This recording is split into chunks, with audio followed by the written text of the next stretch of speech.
Guys আমরা আবারও চলে গেছিলাম মেলাতে। আর মেলায় গিয়ে চুটকি কিনেছিলাম। এই কেনা দেখে লোকে এমনভাবে আমাদের দিকে তাকাচ্ছিল, মনে হচ্ছিল যেন আমরা চুটকি না বাংলা বোতল কিনছি। তারপরে আমি আবার চলে গেছিলাম এই লাফানির কাছে, গিয়ে দাদাটাকে যখন জিজ্ঞাসা করলাম এতে কি আমাদেরও চড়তে দেওয়া যাবে, সে দেখি আমার অপমান করে তাড়াই দিল। তারপরে পাশের কাকিমাটা দেখো কিভাবে হাসছে। তারপরে চলে গেছিলাম আমরা মেলার ভেতরে, আর এদিক ওদিক অনেক কিছু ঘুরেছি, সবকিছু তোমাদের সাথে শেয়ার করবো। তো চলো বেশি কথা না বলে ভিডিওটা একদম প্রথম থেকে শুরু করি। সো হ্যালো এভরিওয়ান, আমি সুপর্ণা, আমার একটা নতুন দিনে নতুন ব্লগে তোমাদের সবাইকে ওয়েলকাম। আমি ভাই রেডি হয়ে চলে এসেছি বাজারে, কারণ আজকে আমরা যাব আবার মেলাতে। আমাকে মেলা দেখার মোটে শেষ হচ্ছে না। এই তো 2 দিন আগে মেলা থেকে ঘুরে গেলাম, আবারও চলে আসছি মেলার মধ্যে। কি করবো গাইস বলো তো, বাড়ির পাশে যদি মেলা হয়, আর একটা মেলা যদি 6 থেকে 7 দিন হয়, আমার তো মন চায় যে আমি প্রতিদিন মেলায় যাবো। শুধু আমার সাথে যাওয়ার কোনো লোক থাকে না বলে আমি আর যাইতে পারি না। এই দিন আমি লোকজন জোগাড় করে চলে আসি মেলাতে। এবার তো আমি ভেবে নিয়েছিলাম যে মেলায় যাবো, বাড়ির লোক বকলেও আমি আর শুনবো না। বাড়ির পাশে মেলা হচ্ছে, যাবো না বলো গাইস? আর দেখেছো আজকে কিন্তু আমি পেছন দিক থেকে ঢুকিনি, আজকে আমি একদম মেলার সামনে দিয়েই মেলার মধ্যে ঢুকেছিলাম। পূজা আর পিউ কিন্তু অনেক আগে মেলাতে চলে এসেছিল, আর আমি আর ভাই পরে এসেছিলাম। মেলায় আসার পরে ওদের সাথে দেখা হয়েছিল। প্রথমে কিন্তু আমরা মেলাটাকে ভালো করে ঘুরে নিলাম, যদিও বা আগে আমার ঘোরা হয়ে গেছে, তাও মেলায় যখন এসেছি তারপর তো আবার ঘুরতে হবে বলো। তারপর চলে গেছিলাম এই বাচ্চাদের লাফানির কাছে, গিয়ে যখন দাদাটাকে জিজ্ঞাসা করলাম এর মধ্যে কি আমাকে চড়তে দেওয়া যাবে, এক কথায় বলে দিল না। টাইপের স্টেজে পড়ে গেছিলাম গাইস। এইদিকে কাকিমা কিভাবে হাসছে, কাকিমা তো ভাবছে এইসব পাগলের দল কোথা দিয়ে আয়। আর এইদিকে এই গাড়িটা চড়া দেখে আমি তো ভাইকে বললাম তুই কি চড়বি। তারপরে যখন ওর দিকে তাকালাম দেখি ও আইসক্রিম নিয়ে হাজির। এই ঠান্ডার মধ্যে ওর তো আইসক্রিম খেতে চায় না, আর ওকে যদি একটা আইসক্রিম দেওয়া যায় গাইস, ও তো সবার সব কাজ করে দেয়। তারপরে দেখো আমার বান্ধবীর সাথে দেখা হয়েছিল, ওর সাথে একটু ফটো ভিডিও করে নিলাম। আর ওর সাথে অনেকদিন পরে দেখা হলো, সেই স্কুল লাইফে আমরা কত মজা করেছি সেই সব নিয়ে আর কি গল্প করছিলাম। তারপর বান্ধবীকে টাটা করে আমরা আবার চলে গেলাম মেলার মধ্যে। মেলার মধ্যে আইসি শুধু টাক খাওয়ার জন্য, একবার এই দোকান একবার ওই দোকান এসব করে বেড়াবো। আমি তো এখান থেকে কিছুই কিনে গাইজ, আমার মেলার সবকিছুই পছন্দ হয়, তবে এত দাম চাই যেগুলো মনে হয় যে আমার নর্মালি দোকান থেকে কেনাই ভালো, মানে প্রচুর পরিমাণে সবকিছুর দাম নেয়, তাই আমি তো এগুলো কিনি না। আমি কিনিনি তো কি হয়েছে, পূজা কিন্তু অনেক কিছু কিনেছিল মেলা থেকে। তারপর চলে এসেছিলাম আমরা এই দোকানটায়, যেখানে পাওয়া যাচ্ছিল অনেকগুলো ফটো ফ্রেম, তার সাথে কিন্তু আদর্শলিপির বইও ছিল।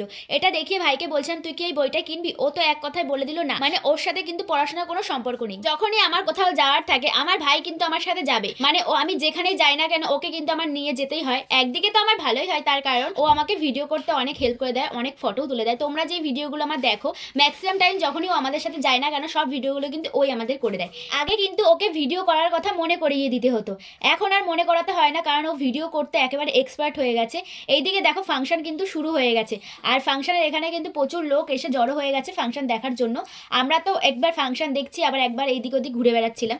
এটাই করতে এসেছি মেলায়, আর এটাই করছিলাম। যাই হোক, এইদিকে দেখো বেশ ভালোই লোকজন আছে, মেলার থেকেও কিন্তু এই দিকটা অনেকটা ভিড় ছিল। তারপর চলে এসলাম এই রাইডগুলোর কাছে, আর এগুলোতে একদম ফাঁকায় পড়ে রয়েছে। তারপরে কিন্তু আমরা একটু ফটোশ্যুট করে নিচ্ছিলাম।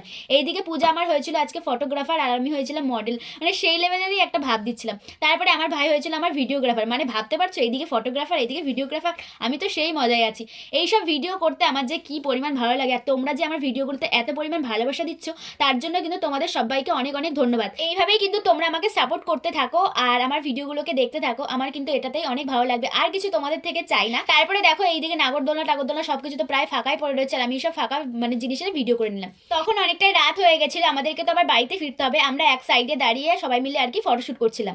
তারপরে এখানে এতগুলো বাইক দেখে আমি তো ভিডিও করে রেখেছি, আর তোমাদের কার কার কোন বাইকটা পছন্দ অবশ্যই কিন্তু আমাকে কমেন্ট করে জানিও। আর গাড়ির মালিকরা এই ভিডিওটা দেখলে আমাকে প্লিজ কিছু বলো না। আমার ভাই তো আগে একটা আইসক্রিম খেলো, তোমরা তো দেখতেই পেলে, তারপরে আরো একটা আইসক্রিম নিয়ে চলে এসছে।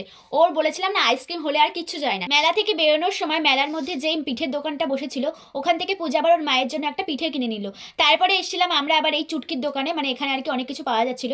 এখান থেকে আমরা সবাই এক প্যাকেট করে চুটকি কিনে নিয়েছিলাম। আশেপাশের লোকগুলো এমনভাবে আমাদের নিয়ে কমেন্ট করছিল, মনে হচ্ছিল যেন আমরা চুটকি না মনে হয় বাংলা বোতল কিনছিলাম। যাই হোক, মেলার মধ্যে থেকে তো সেরকম ভাবে কিছু খাওয়া হয়, তাই মেলা থেকে বেরিয়ে আমরা থানার সামনে থাকা ঘুগনিওয়ালা কাকুটার কাছ থেকে ঘুগনি খেয়ে নিলাম সবাই এক প্লেট করে। তারপর চলে গেছিলাম পূজার কাকার দোকানে মোমো খাওয়ার জন্য। এখানে আমরা ওয়েট করছি কখন আমাদের মোমো আসবে, তারপরে সবাই মিলে খাবো। এখানে তো সুন্দর একটা প্লেস ছিল যেখানে বসে কিন্তু আমরা আরো ফটোশুট করে নিয়েছিলাম। এবার ওয়েট করছি, দেখতে দেখতে কিন্তু কিছুক্ষণের মধ্যে আমাদের সবাইকে এক প্লেট করে মোমো দিয়ে গেল, আর মোমোটা খেতে কিন্তু অনেক সুন্দর হয়েছিল। এইদিকে আমাদের মোমো টোমো খাওয়ার পরে আমাদের বাড়ি ফিরতে হবে, তার কারণ অনেকটাই রাত হয়ে যাচ্ছিল। আর আমার ভাইয়ের অবস্থা দেখো, যখন আমরা হেঁটে হেঁটে থানার মোড় থেকে বাড়ি আসছিলাম ও তো রাস্তার মধ্যে খেলা শুরু করে দিয়েছে। ঘুগনি মোমো সবকিছুই তো খেয়েছি, কিন্তু আমার ফেভারিট ফুচকাটাই তো খাওয়া হলো না, তাই প্রথমে বাজারে এসে কিন্তু আমরা ফুচকাটা খেয়ে নিলাম।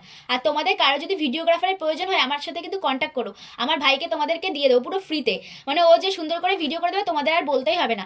আবার চলে গেছিলাম বাজারে শসা কেনার জন্য, তার কারণ আজকে আমাদের বাড়িতে হয়েছিল বিরিয়ানি। যখন আমরা গেলাম শসা কেনার জন্য, গিয়ে দেখি প্রায় সব দোকানই বন্ধ হয়ে গেছে, মানে ফলের দোকান তারপর সবজির দোকান সবকিছুই বন্ধ হয়ে গেছে।